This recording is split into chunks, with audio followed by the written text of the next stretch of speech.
All right, welcome back. We're continuing our limited series on exited founders, talking to folks that have achieved what less than 7% of owners ever do, successfully exiting their business, so that we can extract the learned lessons of that experience and share it with everybody, the rest of the 93% that are still on that journey. Today, we're talking to Alex. Alex, welcome to the pod, Bootstrapping to Billions. Nice to be here. Thanks for having me.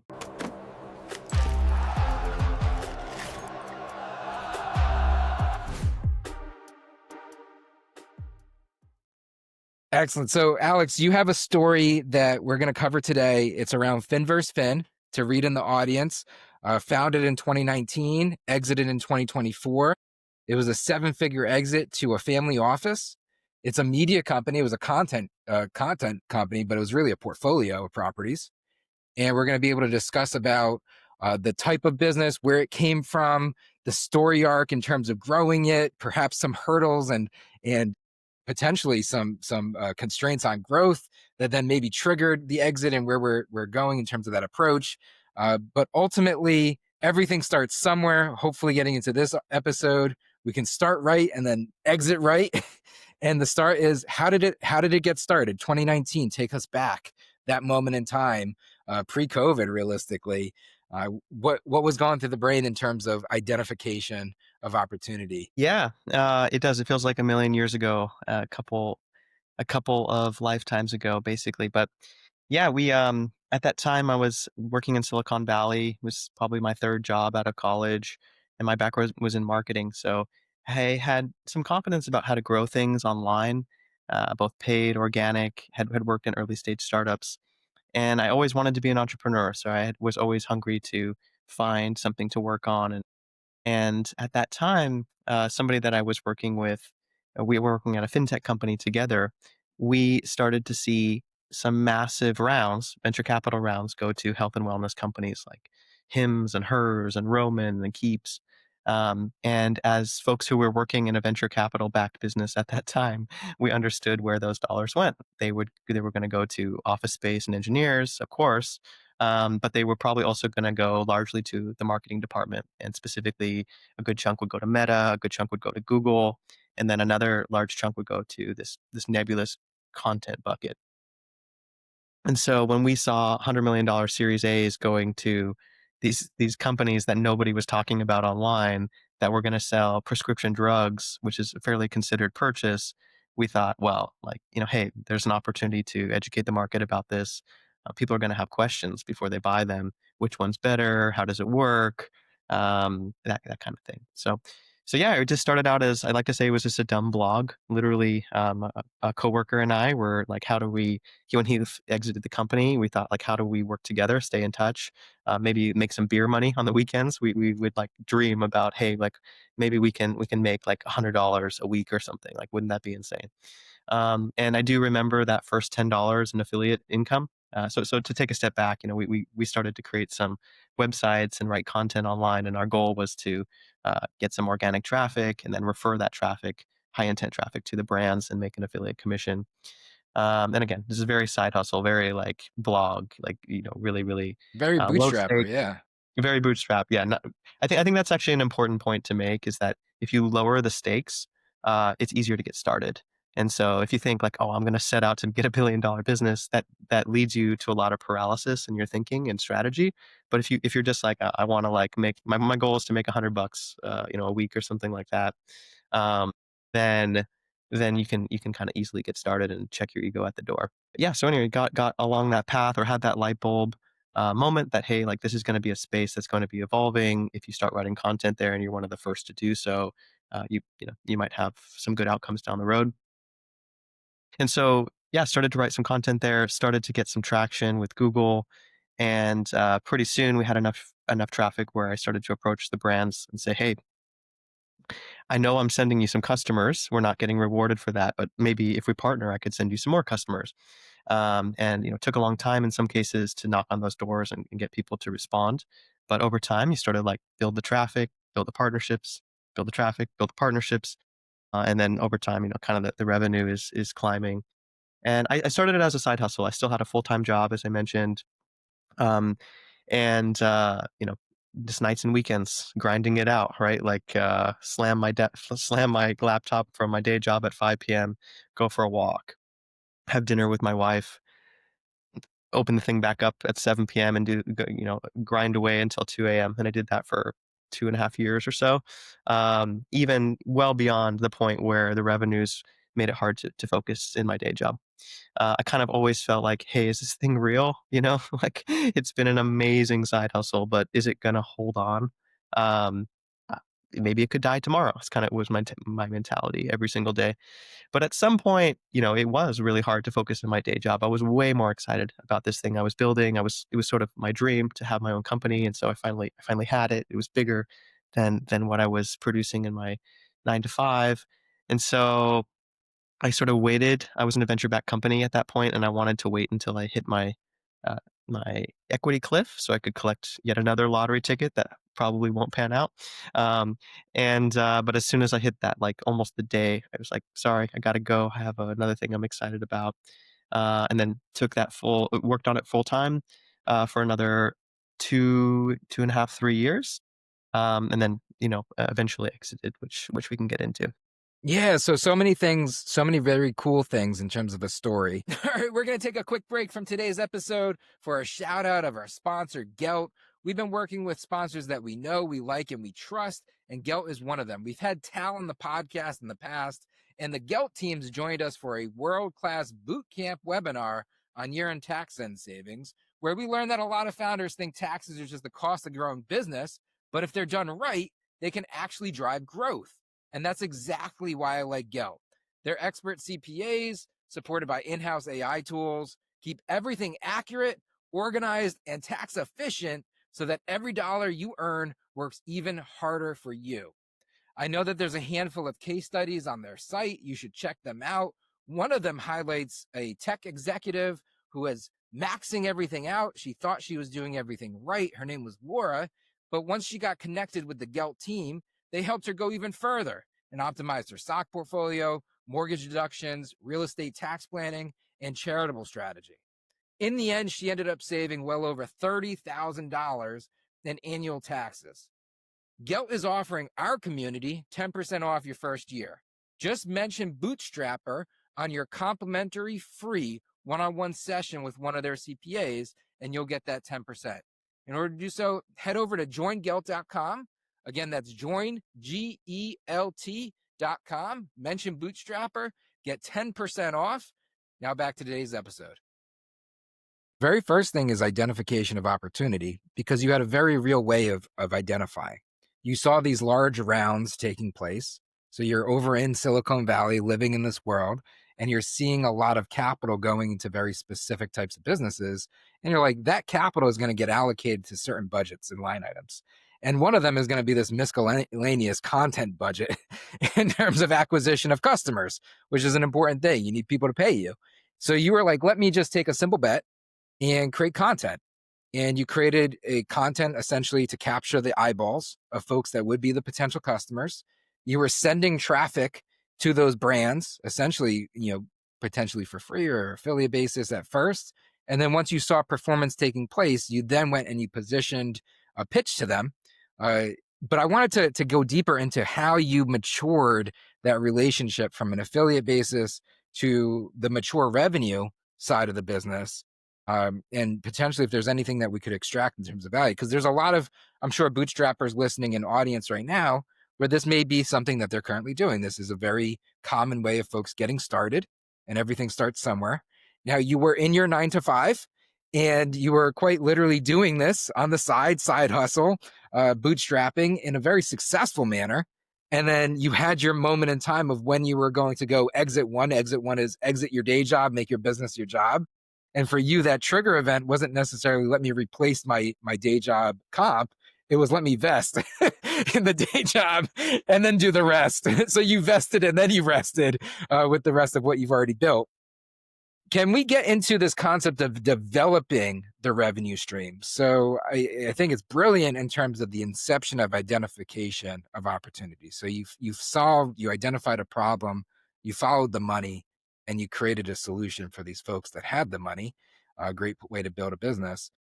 you went to them and you started nurturing these relationships. How did you get into these accounts? Like, how did you break into the brands? How did you start having those conversations of, hey, I think I'm sending you some customers? And then how did you mature that into a relationship that drove true revenue, real revenue in the business? Because you got it up to I mean, this was a 7-figure business that you built using this model. Yeah. Yeah, so like the revenue streams definitely diversified at some point as well, but the basic one, as you mentioned, or as we've been discussing, was get a little trickle of traffic, try and make it as high intent, as conversion or purchase focused as possible. Not all traffic is created equal, obviously.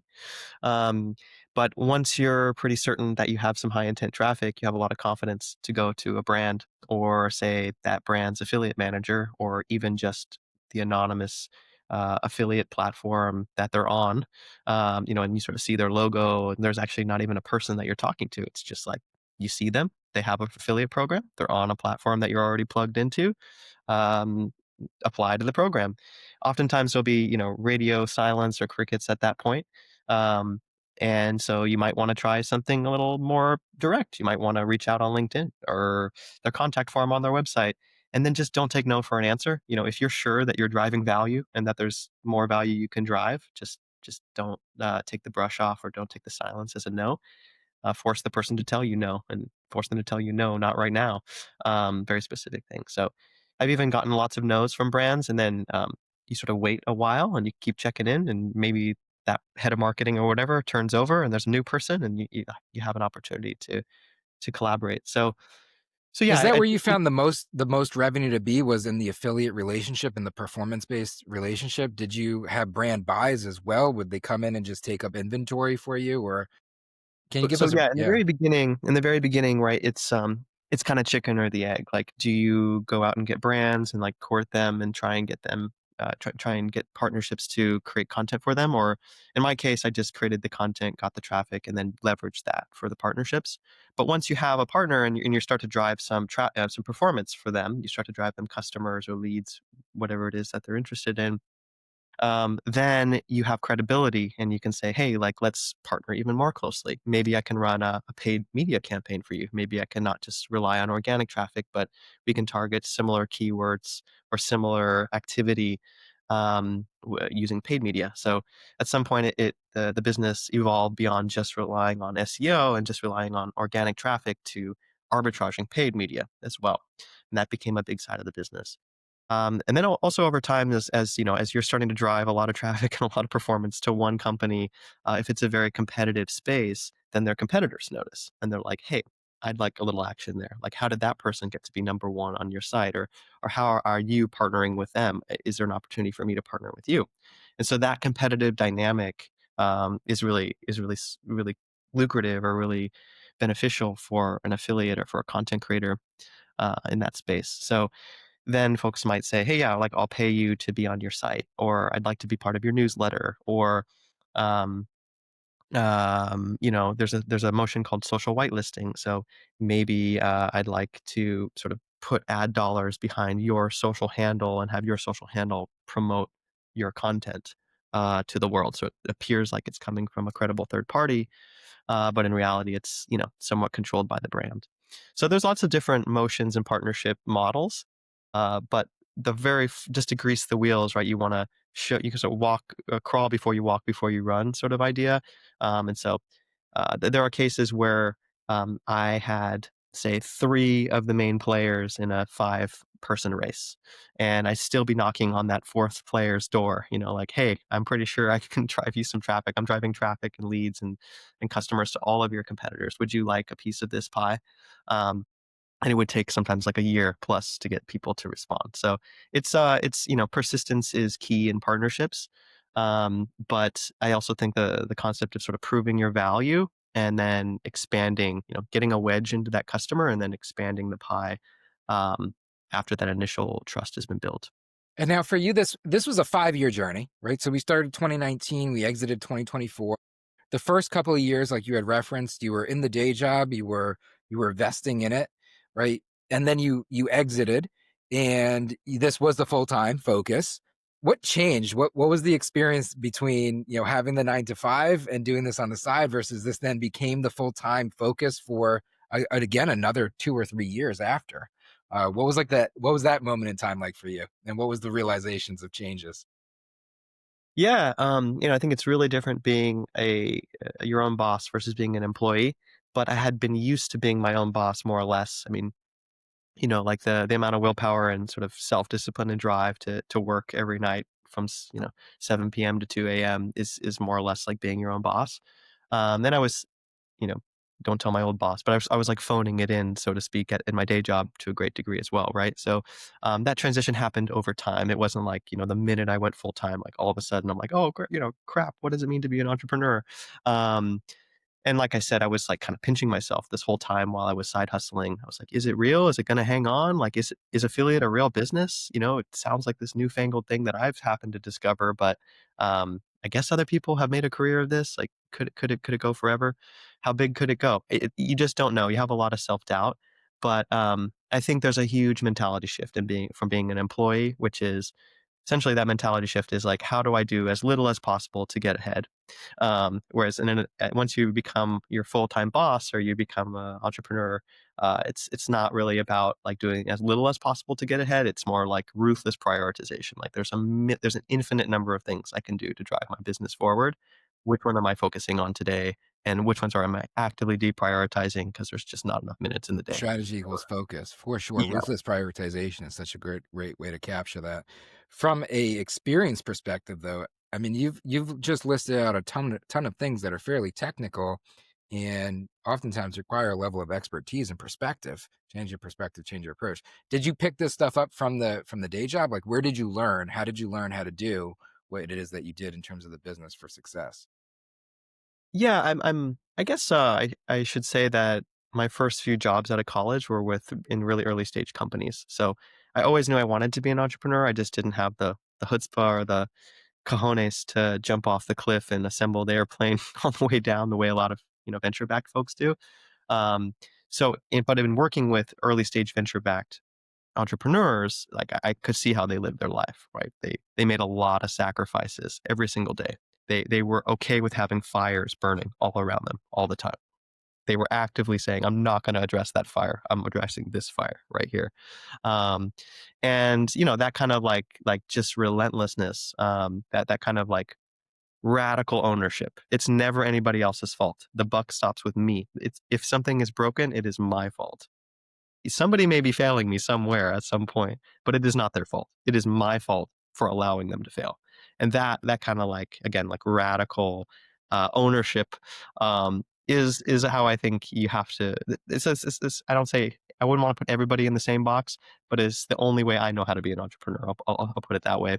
And it even bled into like even when this thing was pretty real and printing really really nice revenues and profits, 2 3 years in, I still felt like this thing is going to fail. Any minute it's going to fail and it's going to be my fault that it failed.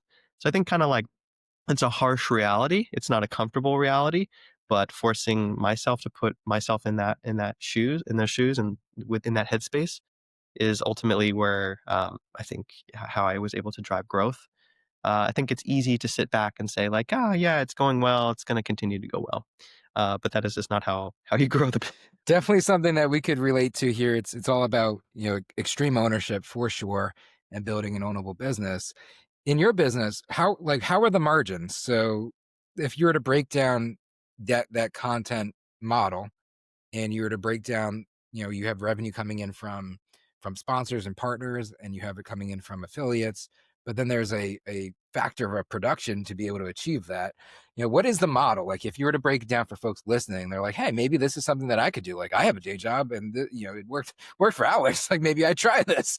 Or like if we were to give like a little simple blueprint of the business, what does it look like from factors of production, and then what do good margins look like here? How profitable could it be? Yeah, yeah. The content business can be extremely high margin for sure.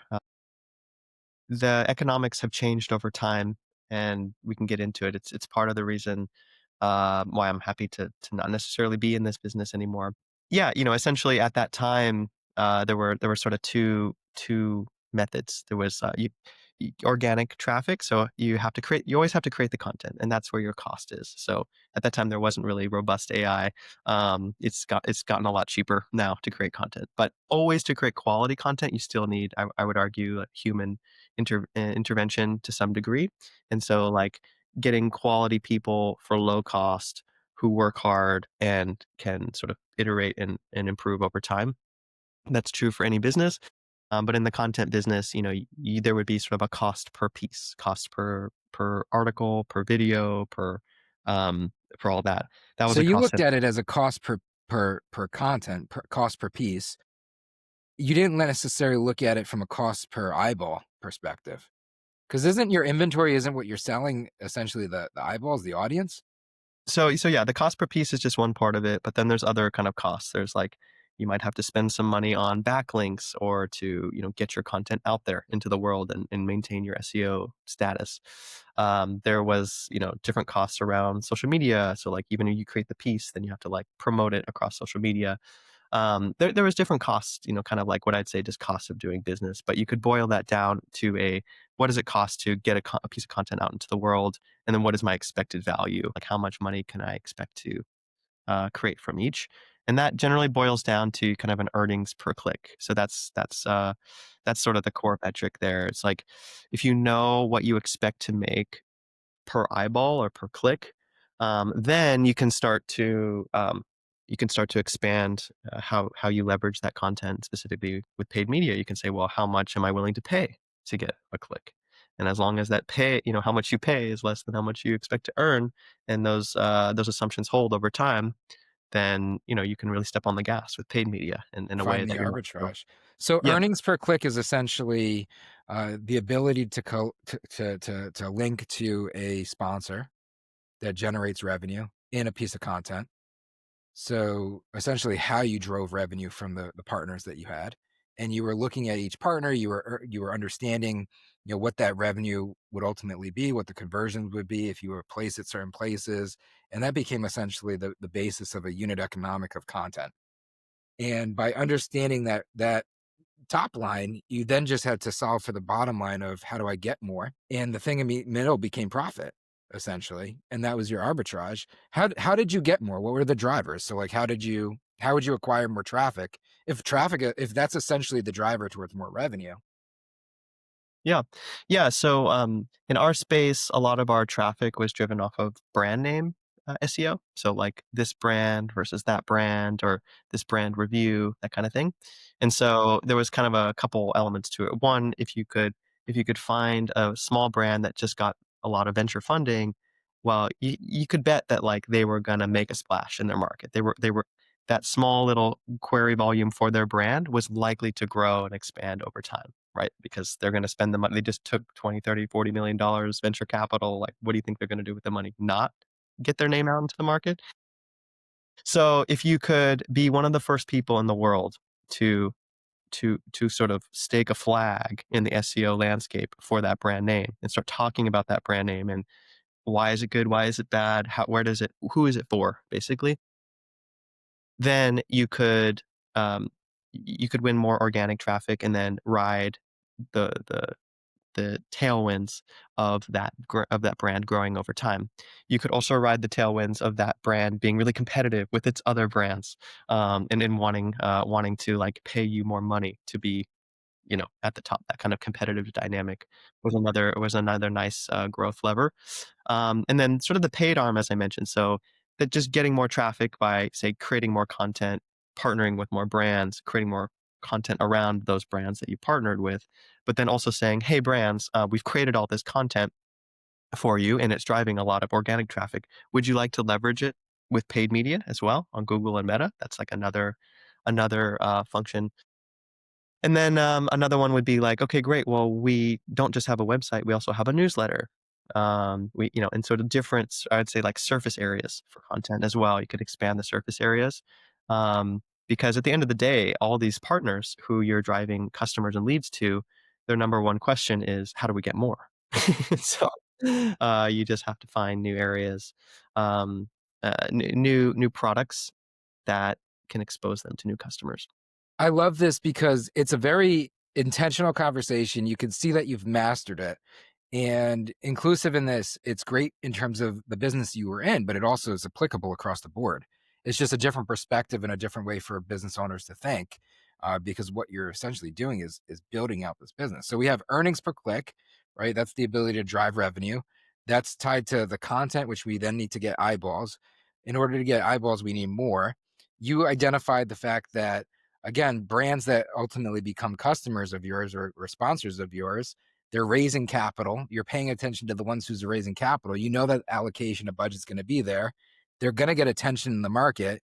You're kind of skating to where the puck's going to be, and you're trying to siphon off that attention by strategically placing the flag first. So you're looking for leading indicators. You're trying to get a competitive edge there in the content landscape. You're siphoning off attention to grow your brand and your audience using like off of that, which is super smart. And then you're essentially uh, getting competition through that eyeballs, right? Brands compete. You're bidding up price, so you're getting more EPC that way. And you're driving up ECP through competition. And then it becomes amplification. So another way of competing would be also to amplify, which would be give us budget towards. So you go from organic to paid. But then if you can get them towards amplification, that's also more eyeballs for you. So essentially they're paying for your distribution budget, which is your awareness. So now you're growing back awareness, which makes you only that much more valuable. And then the only problem to solve is how do we get more, which is more placements, newsletters, more places that we can do things. And then you're growing the platform. So it's a super awesome flywheel. And I feel like thinking about it that way, there's probably a lot of things we could dissect, and a lot of ways the audience listening could think about their own business. But this is a content game, and this is a media game, this is a distribution game, and everybody's essentially in this these days, right? Because distribution matters. And this is a hint pulling back curtain of how to do it at a high level. So I appreciate that on a lot of different ways. We're now in 2024. You preluded earlier, like you're not in this business anymore for a reason. Landscape has changed. Tell us about that change. Tell us about, eventually what kind of catalyzed this concept of an exit, and would love to get into the experience that was exiting this business, and the lessons learned from that process. Yeah. Yeah. So I think I mentioned it. I started the business with a partner and I went full time at it, but he didn't. And so over time, that split, uh, it didn't make sense at the end of the day for me to be treating this like my baby, the thing that I constantly think is going to die, right? And then have us basically a silent partner who isn't thinking about the business all day. So ultimately, I decided to buy out my partner, and so having now gone from a really strong, really nice cash flowing business beyond my wildest dreams, right? Like as I mentioned, I thought it was going to be beer money on the weekends. Now all of a sudden it's more than replacing my income and all that. Um, having gone from that to now having shelled out, hundreds of thousands of dollars to buy out my partner, now I'm like, oh, I I need this business to chug along for longer than it used to just be like, wow, pinch me, this is amazing. Now it's like, oh no, I have like real financial obligation here. And then I also that coincided with the birth of my son, so I became a father. And so realizing, wow, like I've built this incredible thing, but it's a grind. Still it still's a lot of work.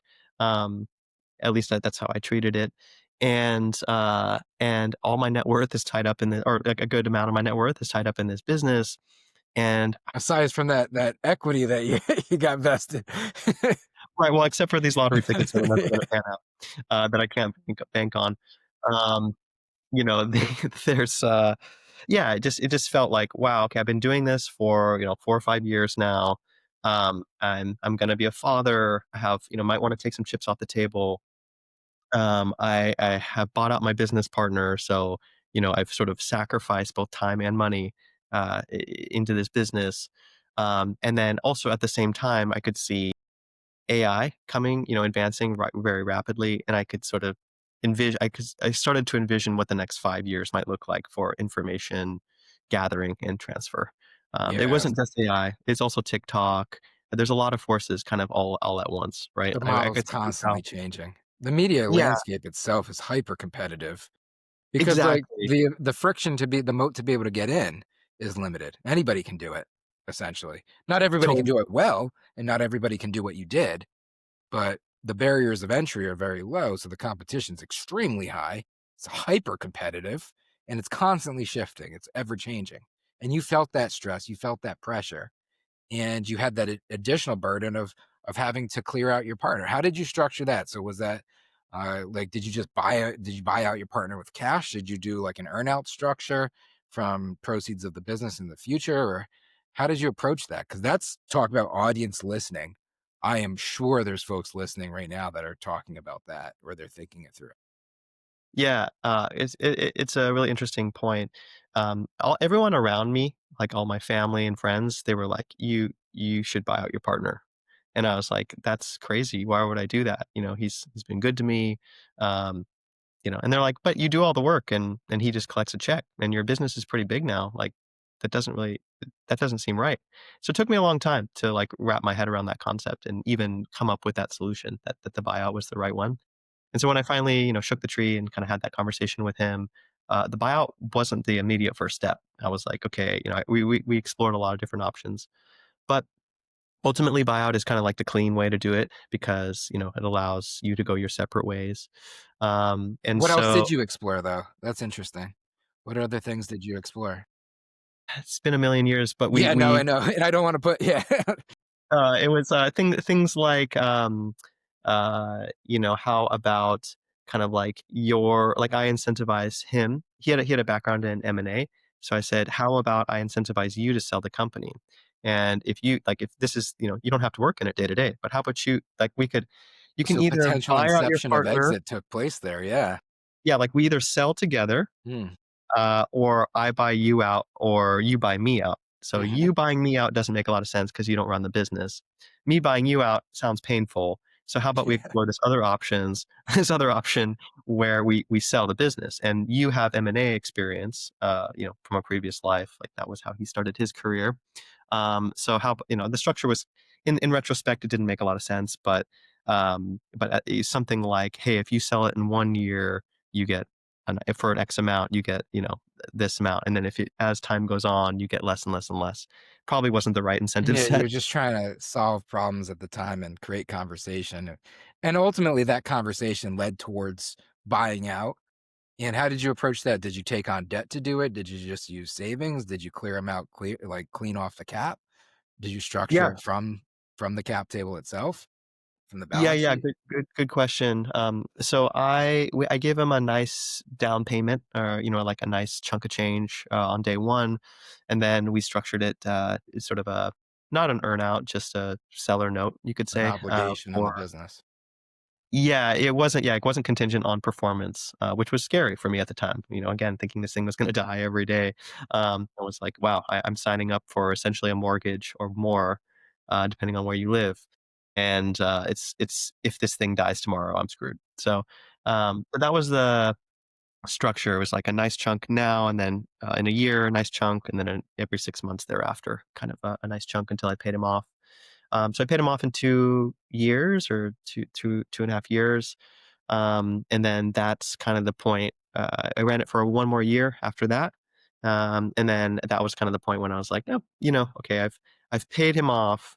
But that was a big costly expense in this business. I've foregone a lot of savings that I could have Mhm. had if I didn't start it together, or if we, didn't if for instance I didn't have to buy him out. Yeah, it could have been Um, profit in your pocket, yeah. Right, and so then that coinciding with the birth, becoming a father, and Mhm. then also saying like, well, AI, TikTok, and about 6 other, shaking, earth shaking trends in the media landscape are all Yeah. coming together at once.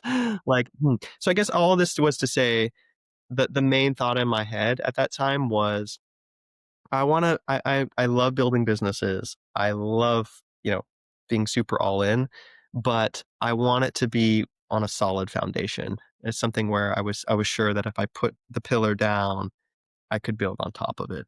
And it felt to me at that time like maybe this thing has been a really good ride, and sort of boredom as well. Like I'm a little ADHD. After 5 years, I wanted to try something new. So yeah, I just thought like this is a good time to push it out onto the market. 5 years is tremendous. I mean, 50% of businesses will not survive 5 years, let alone get to the point where you did, which is an exit successfully. And freedom to decide to do so is amazing. And you had already cleared out obligations in that process. So you've already earned into the balance sheet of that business towards achieving that exit in a very big way. You decided that you wanted to sell. You had already incepted it years before, 2 years prior when it first was a concept. Now you need to achieve it. Did you put together a process? How did you actually go about finding buyers? Did you get multiple folks into a competitive process? What was that experience like? Yeah. So initially, I always dreamed of selling to a strategic seller. So one of these companies, for instance, one of these telemedicine companies, I approached all my best partners and I was like, look, imagine, we're really good content partners. Imagine you just are the content partner, right? Like imagine you just own that and you run it yourself. And instead of saying, uh, XYZ brand is good sometimes, you say you're good all the time. Like imagine you just flip all the traffic on to your site. Um, and some of them were entertaining that, but it was hard to get a real solid timeline for one of these deals. I'd say that there was interest from competitors, there was interest from suppliers and quote unquote, or different folks that I worked with, partners. Um, but it was always kind of like ambiguous when that was going to close. And so I explored that for a bit. And then I thought, this is dragging on quite a bit, or this could take years. And meanwhile, the landscape is shifting. And meanwhile, my stress is not going down. So, hey, why don't I explore using a broker? And I had friends who had exited using a brokerage called Quiet Light, which is a prominent brokerage for digital businesses or online Hmm. remote businesses. And so I started talking to them, and we're like, yeah, you have a great business. Like, we're pretty confident we can sell it. We have a long, long list of buyers. And I thought, like, let's push it out on the market to see what interest it gets. If it doesn't, there's no skin off my back. I've lost nothing but a little bit of time. So we did that. We put together a packet, collected all the information, made a compelling sales pitch, video interviews, all the rest. Um, and there was a significant amount of interest. I think we got 10 offers, like pledged offers on it. Um, the first guy was the highest offer, I best mean, talk term. about a great business though that you transact with, like the type of digital portfolio that you built at the dollar denomination in which you achieved. That's a great deal to underwrite. So that was that's an awesome deal to bring to market without a doubt. So just the concept of elevate and celebrate for a second of what it is that you did and achieved is amazing. And get into that milestone moment, the validations in the market. The market spoke. And they were like, yeah, awesome. Let's do it. 11, I think you just said you said 10 or 11 offers? Yeah, I think it was 10. I'd have to go back and see, but yeah, at that time, content sites were really a hot commodity. This is like a few years after the pandemic. I mean, had I sold in the pandemic, it would have been insane. But content sites were going for like 6, 7x EBITDA at that point. But so multiples had come back down to reality a little bit, but they were still, and still were a valued asset class as a business. 'Cause this is And yeah, 2024, right? This was a 2024 exit? Yep. Yep, yep, yep. yeah, So you were just early starting to come 2024. down from 0. Yep. Um, and so yeah, one other thing I'll say just about packaging the sale. So you have to kind of put yourself in the shoes of a buyer. And to be fair, the reason I was attracted to this business model, me and my partners from the onset, was that hey, this is a sellable business, right? This is I'm not putting my face. I'm not the influencer out there. This is a brand that someone else can buy one day, and there's processes and teams in place such that like the owner can step away and go on vacation, and the thing still runs. The money still just gets deposited in your bank account. So I'd always tried to build it as something that could sell. But when you go to sell, there's a bunch of prep work that you need to do as well, like even beyond like what you initially thought.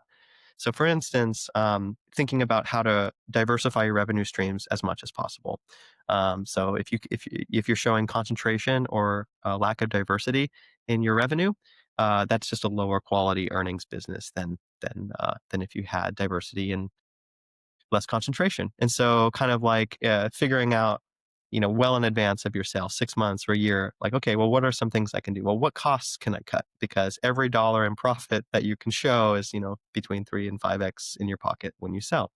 or whatever your multiple is. So cutting costs, obviously, streamlining processes, taking yourself out of the business as much as possible. I think that's a common theme. So whatever job you're doing, like finding someone else to do that, and then like training them up and making sure there's SOPs and processes in place.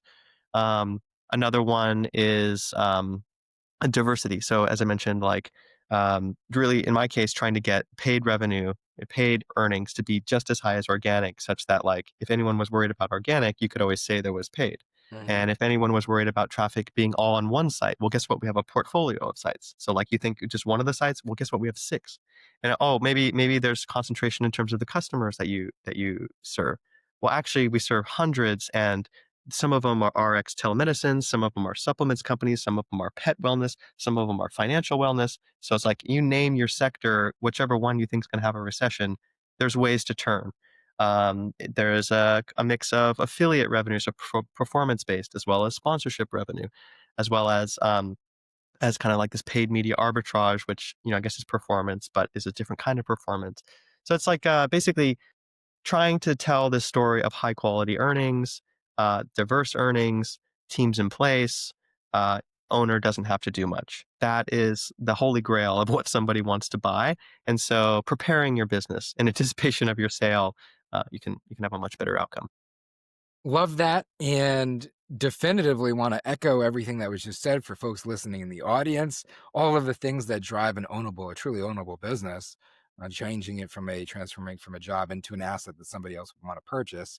You ended up taking ten potential folks in a competitive process, and you chose one. The one that you chose was I believe we said a family office at the beginning. And I was curious because why? Why did you choose them? Right? So as a seller, why did you pick them as the buyer? And I was very interested in it at the very beginning of the episode because oftentimes see many of these deals. They end up transact to one of the key sponsors, like the built-ins, which is what you originally thought in terms of the thesis. So I'm curious in terms of how this developed and why it developed the way that it did. Why did you pick the buyer you did? Yeah. Yeah. So I actually chose the best offer, right? The highest number, the best terms. Just went, with kind of mercenary, I guess you could say. How Since competitive was it though? Were you getting back and forths offers from everybody, and how dynamic of that experience was it? wait, I was going to say that. So I chose the first, like the best offer, and they were all kind of within a band, right? Some of them were like highest cash at closing, others of them had higher cash overall, but you'd have to sort of, earn out or take it over time. There was like a lot of different considerations, as well as who is this person that I'm going to have to sell? Are they going to be a good steward of the business? You have to partner with them for a significant amount of time after the business, regardless of what your terms are. So I think that's important. Like, do I like this person? Do they have integrity? And so ultimately, went with the best triangulation of those offers at first, but that guy fell out immediately, like within 1 day or 2 days, maybe. Luckily he didn't waste a lot of time. That would have been catastrophic. But he was just like, actually, you know what? I don't know what I'm doing. I'm in over my skis. I'm out. Oh, he pulled himself Um, out. so great. Okay, he opted out. So then I went with the next best offer in terms of that triangulation. So kind of cash at close, or like the ability to close the deal. So like, are they well capitalized? Um, do they have they transacted before? Are they business owners before, so they kind of understand how this game goes? Um, a bunch of like kind of like credit signals, like proof of funds, credit, kind of things in the background. And then beyond that, just the terms, right? So like, are you offering the right price? In their case, they only wanted to put 5% down and they wanted to leverage the rest, which is, high debt service coverage ratio and a little bit less margin for error. Um, but that's how they wanted to do it. And for me, that meant as long as it got financed, I would get 95% at close, which sounds like a great deal to me. Again, I didn't know how complicated or risky it was to get outside financing. That's where a lot of deals fall apart. And so that's a big caveat. All in all, I started that process in kind of early October, and the deal ended up closing March 3rd. So it took a long time, longer than most SBA funded deals will go. I think there's a couple reasons for that. One is during the holidays, so things like really, really shut down. One piece of advice I give people who want to sell their business is start early in the year. Don't start, kind of on the back half because you will get delayed by holidays.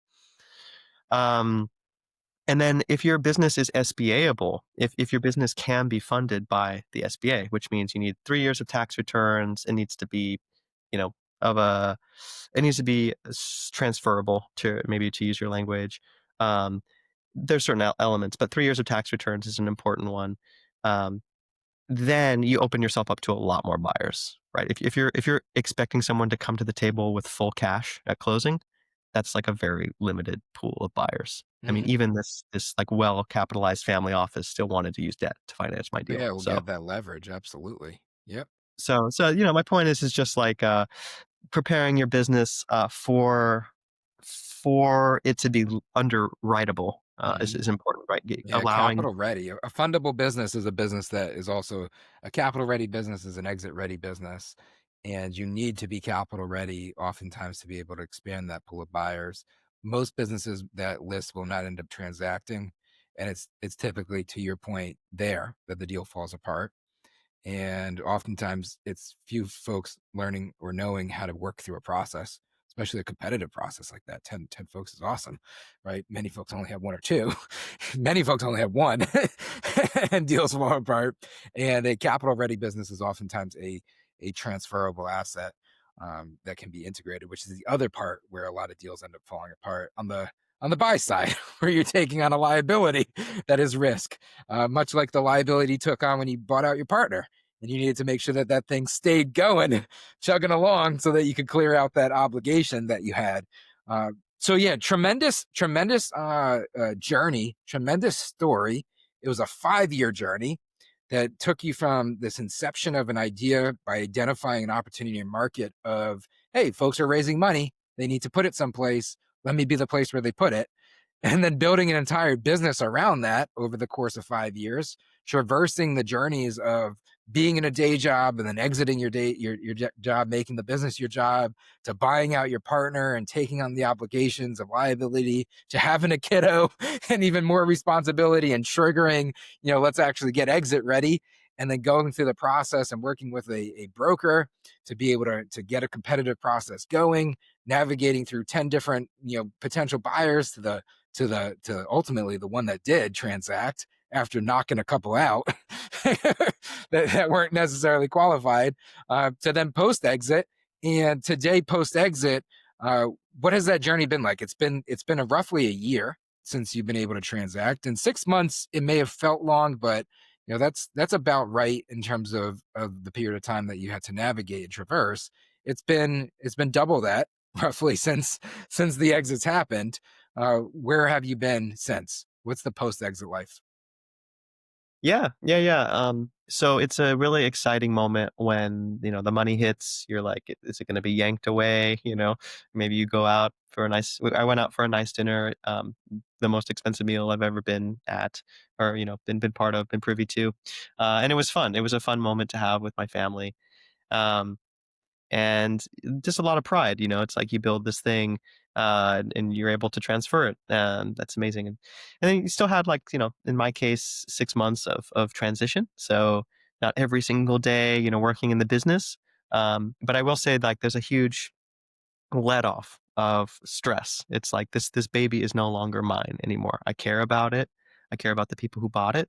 I want it to be as successful as possible, but I am not uh, sitting on the nest anymore, guarding my eggs. Like, that's not how it is. And so it is a tremendous shift in mentality.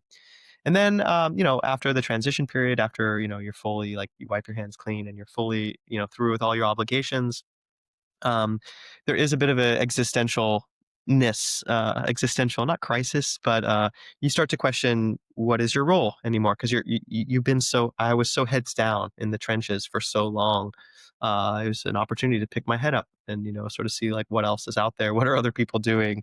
Who do I know? Who might I want to work with next?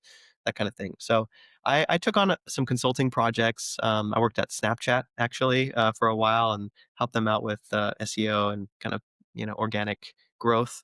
And ultimately didn't want to be a corporate employee. Had that opportunity, but decided, I'm basically unemployable. I don't know why anyone would want to bring me into their mix. Um, and then I kind of, but I have to say that having sold the business, my eyes were really opened. I was on the sell side of the table, and I was watching somebody and interacting with somebody who was voracious about trying to buy.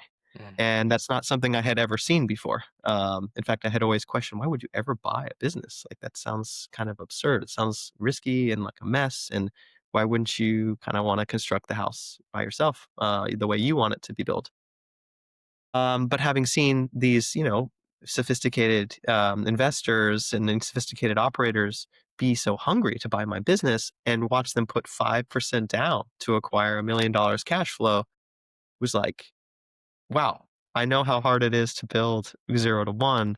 Maybe it would be a good idea to buy a business. And so I started to explore that realm of instead of going 0 to 1, go to 1 to 5 or 1 to 10 kind of thing. And as I soon learned, there's a whole ecosystem out there, and there's actually a lot of trends that make this a good time to invest in that. And, baby boomers retiring at who is a very successful large generation, right? Retiring and not having a good succession plan in place, and also feeling this urge at the same time that I want to invest in forever, things that won't last 5 years, things that will last 50 years, or forever.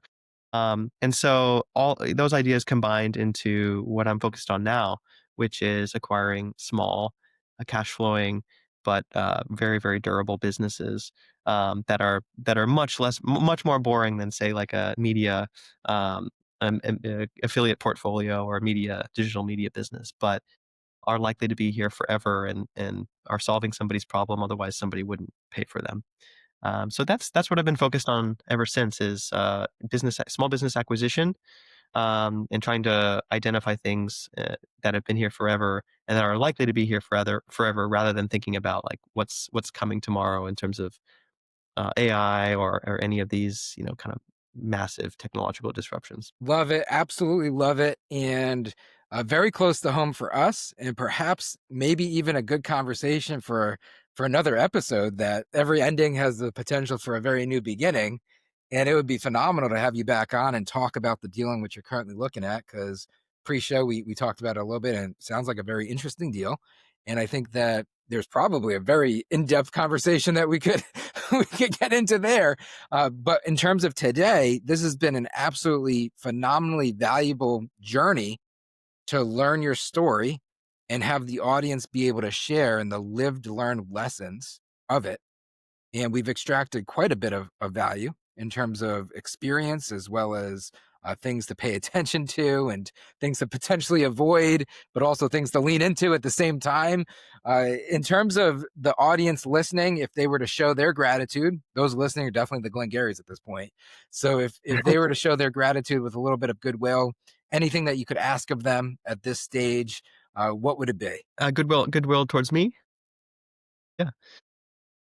Wish me luck in my next adventure. I think no, I think that the journey is really important. The outcomes are really nice, but ultimately it's just about enjoying every day and feeling like you're learning. And so, yeah, if you ever want to reach out by any means, I'm happy. You can reach me on LinkedIn. I'm pretty findable. My current kind of project that I'm looking to acquire, my holdco essentially, is called Evergold Partners. You can go to evergoldpartners.com and check me out there. I invest in other entrepreneurs as well. So if you're looking to buy a business or your business needs capital, I love to stay close to other entrepreneurs and help their journey along. So feel free to reach out. Yeah, I'd love to be in touch. Love it. Alex, we appreciate you for joining us. On that note, trust the process, commit to the journey. Till next time.